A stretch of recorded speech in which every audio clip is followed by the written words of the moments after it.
சைரா, என் உயிரின் உயிரானவர்களே, வாழ்க்கையில் ஒரு திருப்தியே எனக்கு கிடைக்கல. எதெல்லாம் நான் நடக்கும் அப்படின்னு நினச்சேனோ அது என் வாழ்க்கையில் நடக்கவே இல்லை. போராட்டங்கள் பெருசாக இருக்குது. என் மனசோ பெரிய அளவில் பயமும் பதட்டமும் இருக்குது. ஸோ இதில் இருந்து நான் மீண்டு நல்ல வாழ்க்கையை நான் ஆரம்பிக்க என்னென்ன விஷயங்களை செஞ்சால் என் சாயப்பா காப்பாற்றுவார் அப்படின்னு ஒரு சாய்ராம் கேள்வி கேட்டிருந்தாங்க. அதற்கு உரிய பதில்களை நம்ம கொடுக்க போகிறோம். உங்களுக்கும் இந்த மாதிரியான சில நேரத்தில் பிரச்சனைகள் இப்படிப்பட்டதாக திரும்பிச்சுன்னா கமெண்டில் கமெண்ட் பண்ணுங்கள். ஃபர்ஸ்ட் திங், ஒரு விஷயத்தை நீங்கள் புரிஞ்சுக்கோங்க. நம்ம என்னென்னலாம் தேடுறோமோ அதெல்லாம் கிடைச்சா நம்ம சந்தோஷமாக இருப்போம் அப்படின்ற ஒரு மன ஓட்டத்தை நிறுத்துங்க. இது உண்மையிலேயே அது மாதிரி இல்லை. கிடைக்கிற வரைக்கும் தான் இந்த ஏக்கம். கிடைச்சதுக்கு அப்புறம் இது ஏண்டா கிடைச்சது, இது கிடைக்காமலே இருந்திருக்கலாமே அப்படின்னு அதுவே புரிய வைக்கிற மாதிரி சில பல சம்பவங்கள் உங்கள் வாழ்க்கையிலே நடக்கும். நம்ம மன ஓட்டத்தை பொறுத்து தான் நம்ம வாழ்க்கை. எதுலேயும் திருப்தி அடையாத மனிதர்கள் இங்கே நிறைய பேர் இருக்காங்க. அவங்க வாழ்க்கை எப்படி இருக்குன்னா, எப்பயுமே ஒரு போராட்டத்தில் தலையில் தூக்கிக்கிட்டு, ஒரு பாரத்தை தலையில் தூக்கிக்கிட்டு சுமந்துக்கிட்டு போராட்டத்தை போராடுற மாதிரி இருக்கும். ஒரு ஓட்டப்பந்தய வீரர் ஒரு 50 கிலோவை தூக்கிட்டு ஓடுனா அவனால ஜெயிக்க முடியும். அது மாதிரி தான் நம்ம 50 கிலோ இல்லை, டன் கணக்கில் பாரத்தை தூக்கிக்கிட்டு ஓடிக்கிட்டு இருக்கோம்.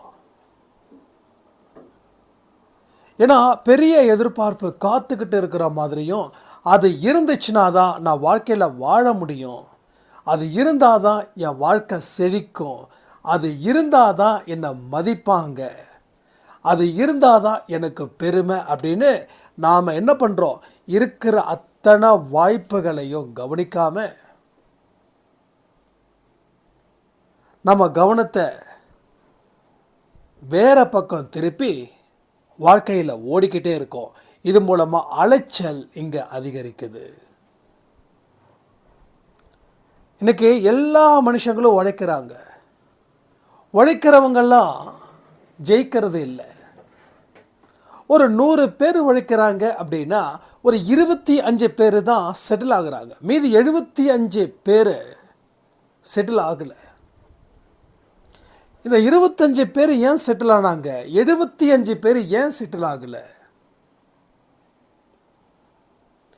இந்த 25 பேர் ஏன் ஓடுறோம், எதுக்கு ஓடுறோம், எவ்வளோ நாள் ஓடணும், அதுக்கப்புறம் நமக்கு பதிலாக யார் ஓட்டத்தை ஓடுவான்னு சொல்லி பிளான் பண்ணி உழைக்கிறாங்க. மீதி இருக்கக்கூடிய 75 பேரோ பிளான்லாம் பண்ணவே இல்லை, வேறு வழி இல்லாமல் விதியேன்னு சொல்லி உழைக்கிறாங்க. அப்போது அந்த 25 பேருடைய வாழ்க்கையில் போராட்டம் முடிவுக்கு வருது. அந்த 75 பேரோட வாழ்க்கையில் போராட்டம் முடியவே இல்லை. ஒரு மனுஷன் தொடர்ந்து 10 கிலோமீட்டர் நடந்தால் ஒரு 1/2 ஹவரோ இல்லை 1 ஹவரோ ரெஸ்ட் எடுக்கலாம். ஆனால் ரெஸ்ட்டே இல்லாமல் நடந்தால் என்ன பண்ண முடியும், மயக்கம் போட்டு கீழே விழுந்துருவான். அது மாதிரி தான் இன்றைக்கி பொழப்பு எல்லா மனுஷங்களுக்கும் இருக்குது. ஏன் ஓடுறோம், எதுக்கு ஓடுறோம், எத்தனை வருஷம் ஓடணும், இனி எப்படி பண்ணுவோம், இதெல்லாம் யாருமே திங்க் பண்ணவே இல்லை. காலையில் எந்திரிக்கிறோம், உழைக்கிறோன்ற பேரில் போராடுறோம். ஸோ எவ்வளோ தான் அலைஞ்சு தெரிஞ்சாலும் நம்ம வீட்டுக்கு எந்த விதமான வருமானமும் பற்ற மாட்டேங்குது. இங்கே நிறைய பேருக்கு இது ஒரு பெரிய கேள்வி. நான் உண்மையாக உழைக்கிறேன், நான் உண்மையான மனுஷனாக இருக்கேன், நான் நல்லவனாக இருக்கேன், ஆனால் இருந்தும் என் வாழ்க்கையில் எனக்கு போதிய வருமானம் இல்லை. இன்றைக்கும் என் வாழ்க்கையில் வறுமை தான் இருக்குது. வருமானம் வருவதற்கு என்ன செய்யணும் அப்படின்னு கேட்கக்கூடிய கேள்விகள் இங்கே நிறைய இருக்குது. நம்மளும் பதில் சொல்லிக்கிட்டு தான் இருக்கோம். ஸோ ஸ்மார்ட் ஒர்க்குன்னு ஒன்று இருக்குது. இன்றைக்கி இருக்கக்கூடிய பெரிய பெரிய சாதனையாளர்கள் எல்லாம் அவங்க ஒரு ஸ்டேஜில் உழைச்சாங்க. அதுக்கப்புறம் அதை இன்னும் கொஞ்சம் எக்ஸ்பேண்ட் பண்ணாங்க. கொஞ்சம் பிரான்ச்சஸ் அதிகம் போட்டாங்க, ஆட்களை போட்டாங்க. தனக்கு கீழே 2 பேரை 3 பேரை வச்சாங்க. அவங்களுக்கு கீழே 3 பேர் 4 பேர் இப்படி தான் போயிட்டு இருந்தாங்க. அதனால தான் அவங்க பெரிய பெரிய ஜாம்பவனாக இருக்காங்க வியாபாரத்தில். ரிலையன்ஸ் அம்பானியாக இருக்கட்டும், இல்லை ரத்தன் டாட்டா அவங்களா இருக்கட்டும், இல்லை யாராக இருக்கட்டும். ஏன் அவங்களுக்கு மட்டும் அப்படிப்பட்ட ஒரு விஷயம் கிடைச்சிது? அந்த ஸ்பேஸ் எப்படி அவங்களுக்கு கிடைச்சிது? ஏன் இவங்களுக்கு அந்த இடம் கிடைக்கல அப்படின்னா, அவங்களுடைய உழைச்சாங்க. அவங்க டார்கெட் வேறு, இவங்க டார்கெட் வேறு. நீங்கள் நல்லவனாக இருக்கிறது உண்மையிலே சந்தோஷம், அதில் எந்த மாற்றமும் இல்லை. உண்மையிலே ரொம்ப சந்தோஷம். ஏன்னா உங்கள் வாழ்க்கையில் பெரிய கஷ்டங்கள் வராது. இந்த வாழ்க்கை இப்படியே கடைசி வரைக்கும் போகும். ஆனால் உங்கள் வாழ்க்கை இப்படியே போகணும் அப்படின்னா நீங்கள் தாராளமாக இப்படியே இருங்க. இல்லை கொஞ்சம் அடுத்த கட்டத்துக்கு போகணுன்னா புத்தியை கொண்டு யோசிங்க. புத்தி ரொம்ப முக்கியம். ஒரு 40 வயசு வரைக்கும் ஆடுறோம், பாடுறோம், ஓடுறோம், ஒடியாரோம், உழைக்கிறோம், என்ன வேணாலும் செய்யலாம். ஆஃப்டர் 40s என்ன கேள்வி? ஸோ ஒரு மனுஷனுக்கு சராசரி 80 வருஷம். அப்போ 40 வரைக்கும் அவனோட ஆட்டம் இருக்கட்டும். 40க்கு மேலே அவன் ஆட்டத்தை கொஞ்சம் குறைக்கணும். அதாவது உழைப்பு, ஓடோடி உழைக்கிற உழைப்பை கொஞ்சம் குறைக்கணும். அப்போ ஏன் குறைக்கணும்னா, அப்போ வருமானம் போயிடும்ல. அப்படி குறைக்கக்கூடாது. உங்களுக்குன்னு ஒரு ஃபோக்கஸ் பண்ணணும், உங்களுக்குன்னு ஒரு தொழிலை உருவாக்கணும். அதெல்லாம் 30-35 இருந்து நீங்கள் தீர்மானிக்கணும். அதாவது நிறைய பேர் சொல்லுவாங்க, நான் எந்த பிளான் பண்ணாலும் நிறைவேறுவதே இல்லை, அதனால் பிளானே இல்லாமல் இருக்க அப்படின்னு. இப்போ உங்களுக்கு ஈஸியாக இருக்கும், இப்போ எல்லாமே நடக்கும். ஆனால் எந்த ஒரு விஷயத்தையும் பிளான் பண்ணாமல் செஞ்சால் அது பெரிய சொதப்பலை கொடுத்துடும். முதல்ல உங்களுக்கு என்ன வேணும் அப்படின்றதே ஒரு பிளான் தான். அப்போ என்ன வேணுன்ற இடத்துலையே நமக்கு தெரியாமல் இருக்கும்போது நம்மளோட பிரார்த்தனை எப்படி இருக்கும்? என்றைக்குமே பிரார்த்தனை பிரார்த்தனையாக இருக்கணும். அது என்னங்க பிரார்த்தனையாக இருக்கணும்னா, பிரார்த்தனை அப்படின்றது நடக்கக்கூடிய விஷயத்துக்கு தான் நம்ம பிரார்த்தனை பண்ணுறோம். நடக்க முடியாத விஷயத்துக்கு நம்ம பிரார்த்தனை பண்ணுறது போல் நம்ம இங்கே பண்ணிக்கிட்டு இருக்கோம். அது நடக்கவே நடக்காதுன்னு தெரிஞ்சும் நம்ம பிரார்த்தனை செய்கிறோம் பாருங்கள். அதுதான் பெரிய அளவில் பிரச்சனையாக இருக்குது. இங்கே மனுஷங்களோட முணுமுணுப்பு என்ன தெரியுமா? நான் அத்தனை பிரார்த்தனை செஞ்சேன், ஆனால் எதுவுமே நடக்கலை. எனக்கு கடவுள் என்னை காப்பாற்றலை, கடவுள் என்னை கைவிட்டுட்டார். கடவுள் உங்களை கைவிடுவதற்கு அப்படின்னா நீங்கள் தப்பு பண்ணீங்க, அப்படின்னா பெரிய பாவம் செஞ்சிட்டீங்க, மற்றவங்க செய்யாத பாவமாக செஞ்சுங்க. அப்போ கடவுள் உங்களை கைவிடலை, நீங்களும் கடவுளை கைவிடலை. அப்போ கடவுளுக்கும் உங்களுக்கும் ஒரு கேப் இருக்குது. அந்த கேப்பில் என்ன விஷயங்கள் நடந்திருக்குது? உங்களுடைய மன ஓட்டம், கடவுளோட மன ஓட்டம், இது ரெண்டுமே ஒத்து போச்சுன்னா உங்களோட 2 கைகளும் இணையும். ரெண்டுமே ஒத்து போகணுன்னா இணைந்த கைகள் பிரியும். இவ்வளோதான். இது மனுஷனுக்கு பொருந்தும், கடவுளுக்கு பொருந்தும். ஸோ கடவுளை பற்றியும் புரிஞ்சுக்கணும், மனுஷனை பற்றியும் புரிஞ்சுக்கணும். புரிஞ்சுக்கிட்டால் தான் வாழ்க்கையில் என்ன ஏதுன்ற விஷயத்துக்கு தெளிவு கிடைக்கும். இல்லைன்னா கடைசி வரைக்கும் அந்த தெளிவு அப்படின்றது கிடைக்காமலே போயிடும். புரியுதா உங்களுக்கு? இப்போ எந்தெந்த விஷயத்தில் நீங்கள் தப்பு பண்ணுறீங்க அப்படின்றத கொஞ்சம் யோசித்து பாருங்கள். இந்த ஆடியோ முடிஞ்சதுக்கப்புறம் ஜஸ்ட் நீங்கள் யோசித்து மட்டும் பாருங்கள். எந்தெந்த விஷயத்தில் நம்ம கோட்டை விட்டோம், எந்த விஷயத்தை நம்ம கையில் எடுக்கணும், எதை விடணும். 2 விஷயந்தான். எதை எடுக்கணும், எதை விடணும், இவ்வளோதான். அப்போ உங்கள் வாழ்க்கையில் எல்லா விஷயமும் இதன் மூலமாக நடந்தால் தான் நான் சந்தோஷப்படுவேன்ற ஒரு விஷயத்தை இந்த நிமிஷத்தோடு விட்டுருங்க. பட் என்ன விஷயத்தை கையில் எடுக்கணும்? எது நடந்தாலும் நடக்கட்டும். இப்போ இருக்கக்கூடிய வாழ்க்கையில் என்னென்ன எனக்கு தேவைகள் இருக்கோ அந்த தேவைகளை நான் போராடி பூர்த்தி செய்வேன். அப்போ இது நடந்தால் தான் அந்த விஷயத்தை ஆரம்பிப்பேனா? இல்லை, எது நடக்குதோ அது நடக்கும்போது நடக்கட்டும், இப்போ என்ன நடக்குதோ அதை நான் சிறப்பாக்கிக்க நான் தயாராகிக்கிறேன்னு சாய்ப்பா முன்னாடி போய் சொல்லுங்கள். நீங்கள் தயாராகிட்டீங்க. நீங்கள் நினச்சது ஒன்று, நடந்தது ஒன்று. ஆனால் நீங்கள் நினச்சதை விட நடந்தது ரொம்ப பிரமிப்பாக இருக்கும் உங்கள் வாழ்க்கையில். சாய்ப்பாவோட குழந்தைங்களுக்கு கூடுதலான ஒரு போனஸ் கூட சொல்கிறேன், கேட்டுக்கோங்க. நீங்கள் எவ்வளோ விஷயத்தை தான் எதிர்பார்க்குறீங்களோ அந்த விஷயத்தை கொடுக்கறது கடவுளுக்கு ஒன்றும் பெரிய விஷயமே கிடையாது. ஆனால் கடவுள் நினைக்கிறாரு, இல்லை இல்லை, நீ இன்னமும் சிறப்பாக மாறு. உனக்கு இன்றைக்கி நீ பிரார்த்தனை செய்கிறதால உனக்கு கிடைக்காம போகலாம். தாமதப்படுத்துவதால் நீ வாழ்க்கையில் வெறுத்தும் இருக்கலாம். ஆனால் ஒரு தாமதமும் உனக்கு நல்லது. அப்போ நான் தாமதத்தோடு கொடுக்குறேன் அப்படின்றதால அது உனக்கு பலன் இல்லாமல் போகாது. ஆனால் அந்த இடத்துல தாமதமாக உனக்கு கொடுத்தாலும் அப்போ இதை விட நீ பல சந்தோஷத்தை நீ அங்கே பெறுவாய். அதாவது நாம் நினைக்கிற ஒரு பேமெண்ட்டு வரணும்னு, அந்த பேமெண்ட்டை நமக்கு கொடுத்த பேமெண்ட்டு நமக்கு வரலைன்னு வச்சுக்கோங்க. அது ஒரு பெரிய விஷயமா இருக்குது. எத்தனையோ பேர்கிட்ட கேட்டாச்சு, என்னமோ பண்ணியாச்சு, பட் பேமெண்ட் வரல. இப்போ என்ன ஆகுது? அதுக்காக விட முடியுமா? விட முடியாது. நம்ம கேட்டு பார்த்துட்டோம், வரல. கடவுள்கிட்டையும் பிரார்த்தனை வச்சு பார்த்துட்டோம், அப்பையும் வரல. நம்ம என்ன பண்ணுறோம்? விட்டுட்டோம். அப்போ ஒரு நாள் நீங்களும் விட்டுட்டீங்க, மறந்துட்டீங்க. அது என்னமோ சரிப்போ, இதுக்கு மேலே என்ன பண்ணுறது? கேட்டும் பார்த்தாச்சு, கெஞ்சி பார்த்தாச்சு, மிரட்டி பார்த்தாச்சு, கோர்ட்டில் கேஸும் போட்டாச்சு, எதுக்கும் மசிய மாட்டேன்றாங்க அப்படின்ற ஒரு ஸ்டேஜில் என்ன வரும்? நம்ம விட்டுடுவோம் இல்லையா? மனசுக்குள்ளே புழங்கிட்டு இருப்போம். அப்படி தானே பண்ணுவோம். ஏன்னா இருக்கிறவங்ககிட்ட வாங்கிக்கலாம், இல்லாதவங்க கிட்ட என்ன பண்ண முடியும்? நம்ம கொஞ்சம் மனசாட்சியும் பார்க்குறவங்க. ஸோ மனசாட்சிப்படியும் வாழணும். அதே நேரத்தில்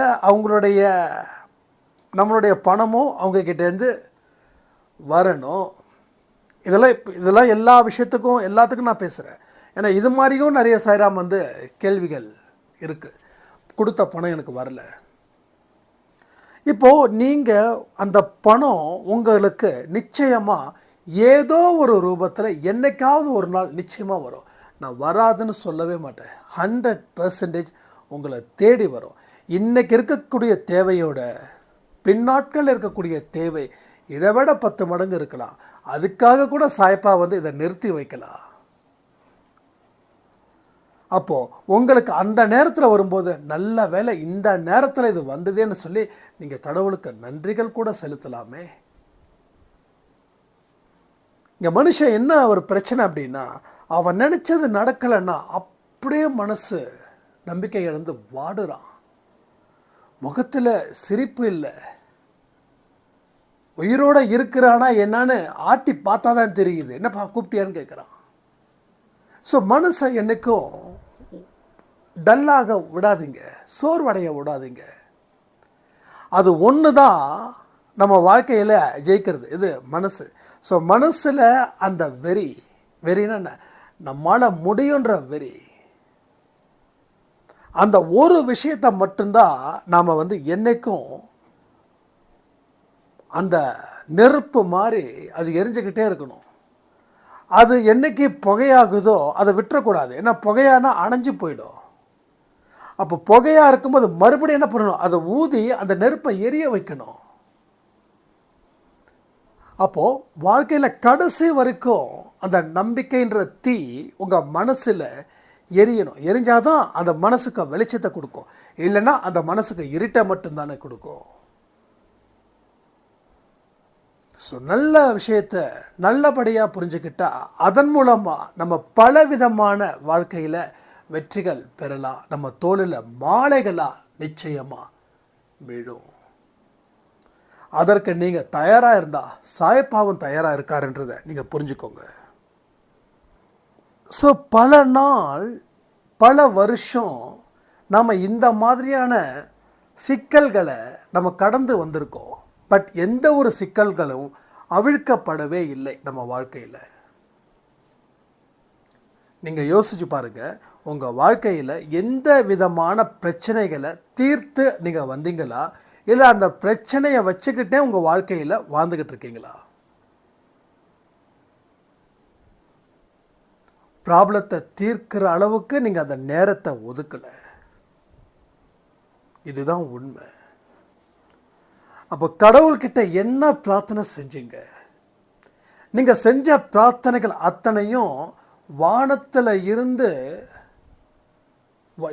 வானத்தில் நான் வீடு கட்டி கிரக பிரவேசம் பண்ணணும்னு நீங்கள் பிரார்த்தனை பண்ணீங்க. ஸோ பிரார்த்தனைன்னா எது வேணாலும் பண்ணிடலாமா? நான் வானத்தில் வீடு கட்டணும்னு சொல்லி பிரார்த்தனை பண்ண முடியுமா? நான் தண்ணியில் வீடு கட்டணும்னு சொல்லி பிரார்த்தனை பண்ண முடியுமா?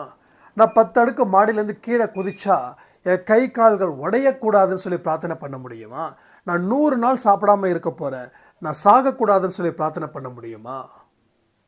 இல்லை நான் நெருப்பில் குதிக்க போகிறேன், எனக்கு ஒன்றும் ஆகக்கூடாது, என்னோடய உடம்புல ஒரு துளி இடத்துல கூட அது நெருப்பு படக்கூடாதுன்னு சொல்லி பிரார்த்தனை பண்ண முடியுமா? இந்த மாதிரியான பிரார்த்தனைகள் செஞ்சால் கடவுள் ஏற்றுப்பாரான்ற விஷயத்தை உங்களுக்குள்ள கேள்விகள் கேட்டால் தான் இது எவ்வளோ பெரிய தப்பான பிரார்த்தனை அப்படின்றது உங்களுக்கு தெரியும். ஸோ அதான் சொன்னேன், பிரார்த்தனையாக இருக்கட்டும், நடக்கக்கூடியவை எது எது உங்களால் முடியுமோ அதுக்கு மட்டும் பிரார்த்தனை பண்ணுங்க. என்னால் முடியாதுன்றது ஒரு வார்த்தையே கிடையாது, அந்த வார்த்தையை அடியோடு மறந்துடுங்க. முடியாதுன்ற வார்த்தைக்கு டெஃபனேஷனே இல்லை. உங்களால் முடியுன்ற ஒரு வார்த்தை மட்டும்தான் இங்கே மீனிங் இருக்குது. அன்பே சாய் குடும்பத்தில் இருக்கிற அத்தனை பேருக்கும் முடியாதுன்ற ஒரு விஷயமே இனி இல்லவே இல்லை. எல்லாமே முடியும். ஆனால் பொறுத்து நிதானமாக ஒரு கோலம் போடும்போது நீங்கள் என்ன பண்ணுறீங்க? ஒரு புள்ளி வச்சு அங்கேருந்து ஆரம்பிக்கிறீங்க. புள்ளி வைக்காமல் கோலம் போடலாம், பட் எனக்கு சரியாக தெரியல. ஆனால் புள்ளி வச்ச கோலம் தான் ரியல் கோலம்னு அக்செப்ட் பண்ணுறாங்கல்ல. அப்போ எதுவாக இருந்தால் அது கூட வேண்டாம், ஏதோ ஒரு ஆரம்பம். புள்ளி இல்லாமல் கூட நீங்கள் எங்கேயாவது ஒரு இடத்துல ஆரம்பம் வச்சு தான் அது முடிப்பீங்க. ஒரு படம் வரைஞ்சால் கூட எப்படி பண்ண முடியும்? ஒரு இடத்துல இருந்து தான் நம்ம ஸ்டார்ட் பண்ணுறோம். ஸோ முதல்ல வந்து அந்த புருவத்தை வரைவோம், அப்புறம் கண்ணை வரைவோம், அப்புறம் மூக்கை வரைவோம், அப்புறம் ஃபேஸை வரைவோம், அதுக்கப்புறம் தலைமுடி, இப்படி தானே பண்ண முடியும். அப்போ ஆரம்பம்னு ஒன்று இருக்குது. அந்த ஆரம்பத்தை நாம் பார்க்கறது இல்லை.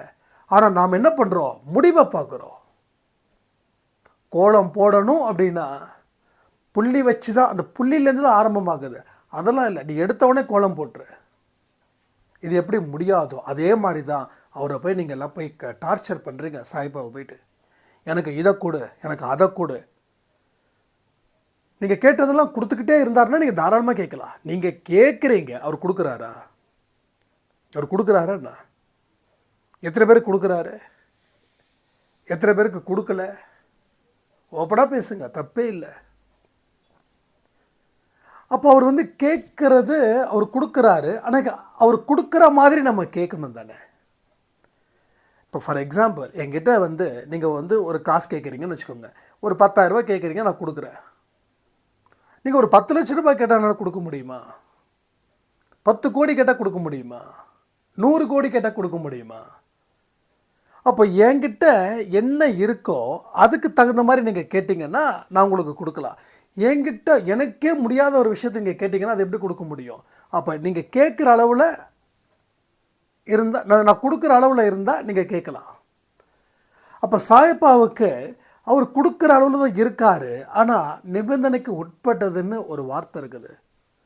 1 லட்ச ரூபாய்க்கு டிவி வாங்கினா 15,000 ரூபாய்க்கு உண்டான ஒரு ஒரு ஏதாவது ஒரு ஹோம் அப்ளைன்சஸ் ஃப்ரீ அப்படின்னு சொல்கிறாங்கன்னு வச்சுக்கோங்க. இல்லை 1 லட்ச ரூபாய்க்கு டிவி வேண்டாம், பட் அதுக்கு பதிலாக எனக்கு ஃப்ரீயாக அந்த பொருளை கொடுங்கன்னு கடைக்கார்ட்ட கேட்டால் கடைக்காரர் 2 மொத்திடுவார். அப்படியே 1 லட்ச ரூபா வாங்கினா தாண்டா உனக்கு 15,000 ரூபாய்க்கு அந்த ஹோம் அப்ளைன்ஸ் கொடுப்போம், ஆனால் நீ டிவியே வாங்காமல் அப்போ ஃப்ரீயாக எடுத்துகிட்டு போறியான்னு. இப்படி தான் நம்ம யோசிச்சுட்ருக்கோம். நமக்கு என்ன பண்ணணும், என்ன செய்யணும், நமக்கு என்ன தேவைகள் இருக்கோ அது ஆரம்பத்தில் இருந்து, அதாவது ஸ்டார்டிங் பாயிண்டில் இருந்து நாம் அதை தெரிஞ்சுக்கிட்டு அதில் இருந்து ஆரம்பிச்சிங்கன்னா மட்டும்தான் உங்கள் வாழ்க்கையில் எல்லா விஷயங்களும் உங்களுக்கு சரிப்படும். நான் எப்படி என்னோடய பிரச்சனை அப்படின்னா இந்த கடன் தான். கடனை தாண்டி வேறு எதுவும் எந்த ப்ராப்ளமும் என்னை வந்து பெருசாக அஃபெக்ட் பண்ணது கிடையாது. 5 லட்ச ரூபா கடன். இப்போ நான் 5 லட்ச ரூபா வேணும்னு கேட்குறது நியாயமா? இல்லை இந்த 5 லட்ச ரூபாயை நம்ம எப்படி அடைக்க போகிறோம்? 5 லட்ச ரூபாயை வந்து ஒரு 10 பேர்கிட்ட வாங்கியிருக்கோம். ஒருத்தர்கிட்ட 10,000 வாங்கியிருக்கோம், ஒருத்தர்கிட்ட 50,000 வாங்கியிருக்கோம், ஒரு இடத்துல 1 லட்சம் வாங்கியிருக்கோம், ஒரு இடத்துல 5 லட்சம் வாங்கியிருக்கோம். ஓகே, இப்போ எல்லாருக்குமே கொடுக்க ஆரம்பிக்கணும். அப்போ அந்த 5 லட்சத்தை ஒரே மாதத்தில் கொடுக்க முடியாது, ஆனால் கொடுக்க ஆரம்பிக்கலாம். எப்படி கொடுக்க ஆரம்பிக்கலாம்? 10,000 வாங்கினங்கிட்ட 1000 ரூபாய் இந்த மாதம் இவ்வளோ தான் என்னால் முடியும். 1 லட்ச ரூபா வாங்கினவங்கக்கிட்ட வந்தா 5,000 ரூபாய் தான் என்னால் கொடுக்க முடியும். 2 லட்ச ரூபா வாங்கினவங்கக்கிட்ட என்னால் 7,000 தான் கொடுக்க முடியும். அப்போது என்னுடைய இன்கம் எவ்வளோ தேவைப்படுது, என்னால் எவ்வளோ இப்போ உழைக்க முடியும், என்னால் ஒரு 20,000 ரூபா உழைக்க முடியும் அப்படின்னா 20,000த்துக்குள்ளே எனக்கு உண்டான செலவு போக மீதியை நான் கடன் அடைக்கணும். அப்போ அந்த கடன் அடைப்பதற்கு உண்டான அந்த தொகையை நம்ம எடுத்து எழுதணும். எடுத்து எழுதி சாயப்பா கிட்ட காட்டணும். இவ்வளோதான், எனக்கு 20,000 ரூபாய் எனக்கு தேவை, அந்த வருமானத்தை வர மாதிரி பண்ணு, அதுக்கு நான் உழைக்க தயாராக இருக்கேன். இந்த கமிட்மெண்ட்டை அவர்கிட்ட கொடுத்துட்டா அந்த 20,000 வந்துடும். ஏன்னா நீங்கள் உழைக்கிறீங்கன்ற கமிட்மெண்ட் கொடுக்குறீங்க. இல்லை நான் உழைக்க போகிறேன், எனக்கு மாதம் 5 லட்ச ரூபாய் தா அப்படின்னா சாய்ப்பாக்கு காது வழக்கம் போல் கேட்காம போயிடும். அவருக்கு வழக்கம் போல் காது கேட்காது. சில இடத்துல அவர் என்ன, நான் அடிக்கடி யோசிக்கிறது தான், நம்ம என்னமோ நிறைய கேட்குறோம், இவர் என்னமோ எல்லாமே காதை திறந்து வச்சுட்டு கேட்குற மாதிரி. அவருக்கும் ஒரு சாஃப்ட்வேர் இருக்குது, இவன் எதை வச்சு கேட்க போகிறான்னு தெரியும். பையன் ஏதோ கேட்க வரான், நியாயமாக கேட்பானா கேட்க மாட்டானா அவருக்கு நம்ம என்ன ஓட்டத்தை வச்சே தெரிஞ்சுக்கலாம். நம்ம சும்மா யோசிச்சுட்டு போய் முதல்ல சாயப்பட போய் பிரார்த்தனை பண்ணுவோம், இன்றைக்கி வந்து ஒரு 1 லட்ச ரூபா வேணும் அப்படின்னு. அவர் நினைப்பார், ஏன்டா நீ எந்த வேலையும் செய்யலை, உனக்கு 1 லட்ச ரூபா வேணுமா, நீ என்கிட்ட தான் வரப்போகிற, இப்போவே என்னோடய காது கேட்காது, ஒரு பட்டனை ஆஃப் பண்ணிக்கிறேன், நீ என்னமோ பேசு என்னமோ பண்ணு, நான் சிரித்த மாதிரி தான் இருப்பேன், ஏன்னா நீ பேசுகிறது எனக்கு புரியாது, எனக்கு காது கேட்கலன்னொடனே நீ என்னமோ சொல்கிற, ஆனந்தமாக இருக்கிற, நான் ஆனந்தமாக இருக்கேன். இந்த மாதிரி தான் நான் என் மைண்டில் கொண்டு வர்றது. அப்போது அவர் கேட்குறாருன்னா அவரோட முகமே மாறும். இது எத்தனை பேர் கவனிச்சிங்கன்னு தெரில. சாயப்பாக்கிட்ட பிரார்த்தனை பண்ணும்போது அவரோட முகம் ஒரு இடத்துல ஒரு விதமாக மாறும். நம்ம நேட்டிவ் பிளேஸ் சாயப்பா கோயிலுக்கு போகும்போது சில நேரத்தில் அப்படியே நான் சும்மா ஆரத்தெல்லாம் எடுத்துகிட்டு இருக்கும்போது இந்த இந்த ஒரு அந்த சைடு மொத்தம் 2 சைடு இருக்கும். எல்லோரும் உதி வாங்க போவாங்க. அப்போ வந்து உதி வாங்குகிற இடத்துல வந்து லெஃப்ட் சைடுனா ரைட் சைடில் ஃப்ரீயாக இருக்கும். போய் அங்கே போய் நின்று நான் இப்படியே கண்களை திறந்துக்கிட்டு அப்படியே வந்து போய் நேரம் வந்து ப்ரே பண்ணுவேன். அவரை பார்த்த மாதிரி இருப்பேன். அப்புறம் கண்ணை மூடுவேன். கண்ணை மூடி மறுபடியும் கண்ணை திறந்தால் அந்த நேரத்தில் கோபமாக இருக்கிற மாதிரி தெரியும். ஓகே, ஏதோ தப்பு பண்ணியிருக்கோம், பெருசு நம்மளை என்னமோ வந்து கண்டிக்குது, என்னடா பண்ணியிருக்கிறோம் அப்படின்னு. அதுக்கப்புறம் கேட்க மாட்டேன், முதல்ல அது யோசிப்பேன். கோயிலில் இருந்து வீட்டுக்கு வர்றதுக்குள்ளே நம்ம என்ன தப்பு பண்ணியிருக்கோன்றதை அவர் சொல்லுவார். ஏண்டா இதெல்லாம் பண்ணிவிட்டு நீ என் முன்னாடி வந்து நிற்கிறியா, உனக்கு எவ்வளோ நெஞ்செழுத்தம், உனக்கு நீ கேட்டது எல்லாமே நான் கொடுத்துடணுமா அப்படின்னு. அப்போ தான் நம்ம வந்து ஒவ்வொரு விஷயமா சரி பண்ணுறோம். இன்னும் சில நேரத்தில் பார்த்தா ஏதோ ரொம்ப ரொம்ப டிப்ரெஸ்டாக இருக்கும்.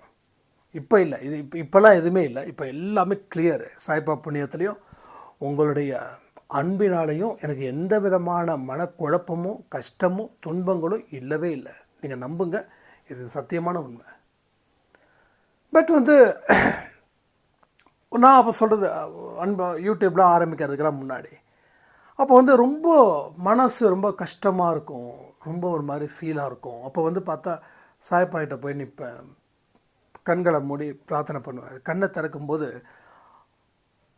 அதை என்னால் நினச்சி கூட பார்க்க முடியல. அவரோட முகம் அவ்வளோ சுகமாக இருக்கும், அவ்வளோ சுகமாக இருக்கும். இங்கே ஒரே சிலை தானே, எப்படி என் கண்ணுக்கு மட்டும் இப்படி தெரியுது?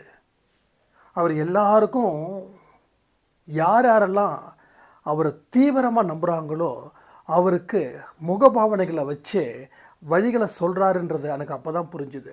அவ்வளோ அவ்வளோ கஷ்டமாக இருக்கும்.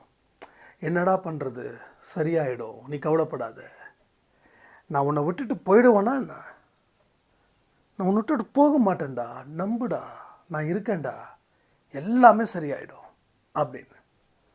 அப்போது அதே தாட்டோட வீட்டுக்கு போவோம். அடுத்த 2 நாள் கொஞ்சம் ஒரு மாதிரி ஃபீல் ஆகும். அதுக்கப்புறம் மறுபடியும் ஏதாவது ஒரு சந்தோஷமான விஷயம். உடனே ஒரு நாள் வந்து நைட்டு 10, 10:30, 11 மணி இருக்கும்.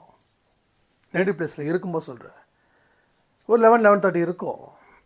திடீர்னு சாய்ப்பா பார்க்கணும் போல் ரொம்ப ஆசையாக வந்துச்சு. உடனே விஷ்ணுக்கிட்ட சொன்னேன், டே கொஞ்சம் போகலாமா? ஏன் இப்போயா? ஞாயிற்றுக்கிழமை எல்லா கோயில் லீவு அப்படின்னாரு. ஏன்னா மோஸ்ட்லி சிக்கன் மட்டன் சாப்பிட்டு யாரும் சண்டேஸ் போக மாட்டாங்கல்ல, அது மாதிரி. ஸோ 6 மணிக்கு போனாவே வந்து ஐயர் எங்கே இருக்காருன்னு தேடி கண்டுபிடிக்கணும். 10:45 அது வந்து கொஞ்சம் ஒரு மாதிரி ரொம்ப இன்டீரியரான பிளேஸ் அது.